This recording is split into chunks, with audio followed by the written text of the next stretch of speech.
Hi YouTube, this is Matt McIntosh and this is video 12 of my character sculpt series focusing on the creation of a giant.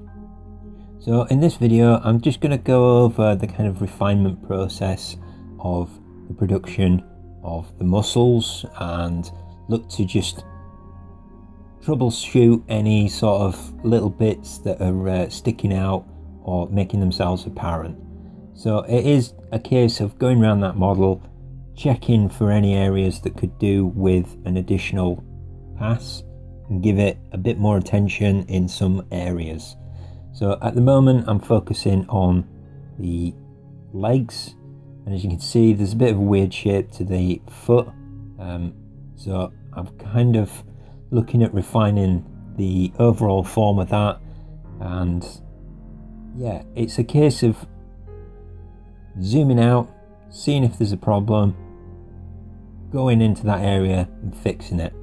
And whether that's using the damn standard tool just to cut in a little bit more info, or whether it's using the clay tool to build it up, or whether it is just using the move tool to refine the positionings of things. That's the kind of process that this video's looking at. So hopefully as you've been watching these videos you've seen that it's not just a quick process of clicking a button and everything's there. There is some effort that goes into the construction of these characters. That being said, anyone can kind of develop skills. It just takes practice and effort to want to do that. So you know, the more times you do it, the more practice you get, the better you're going to get at doing the things. So I would highly recommend that to anybody that's fresh starting out doing these sorts of sculpts. Plus it's very easy to lose time in Zbrush. You know, this video is only a few minutes in length, but the actual process itself is looking at, you know, a couple of hours to get to the stage that it's at. And that's easily done in just one sitting at Zbrush. So you know, it's a fun package. I would say that it's a bit counterintuitive with the menu systems that it's got, but once you get your head around those, as you can see from the video, I've not really made use of the interface too much. So if you can get your head around how to use the program, you can produce some fantastic stuff. Excuse me. Yeah, as you can see, I'm just cutting that detail into the arms now. In the next few videos I'm going to show some of the additional stuff like adding hair, or you know, just maybe going for that kind of muscled look where there's you know, definitive kind of fibers in the surface of the character. So keep an eye out for those videos, but in this one it is just a case of refinement. So okay, overall it's not looking too bad now. Much better than it was in that initial first few videos where it wasn't really taking the shape I was expecting it to.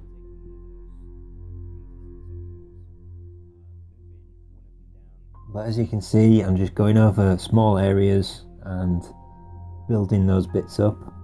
Okay, yeah, so as I was indicating, if you're wanting to go for that kind of really ripped fiber looking muscled appearance, you could potentially use the clay build-up brush, which is what I've got selected here.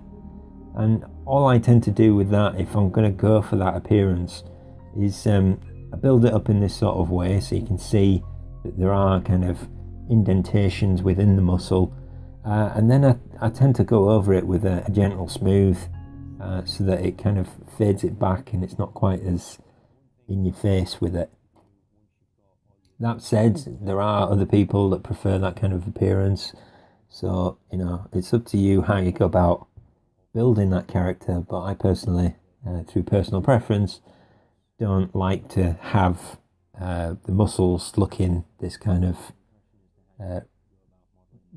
rigid, or having this amount of ridges in them.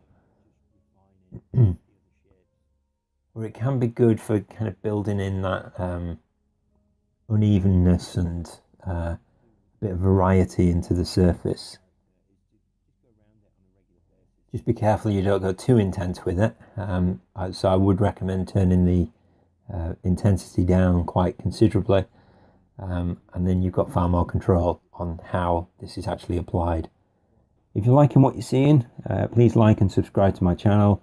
Keep an eye out for upcoming videos. Thanks for watching.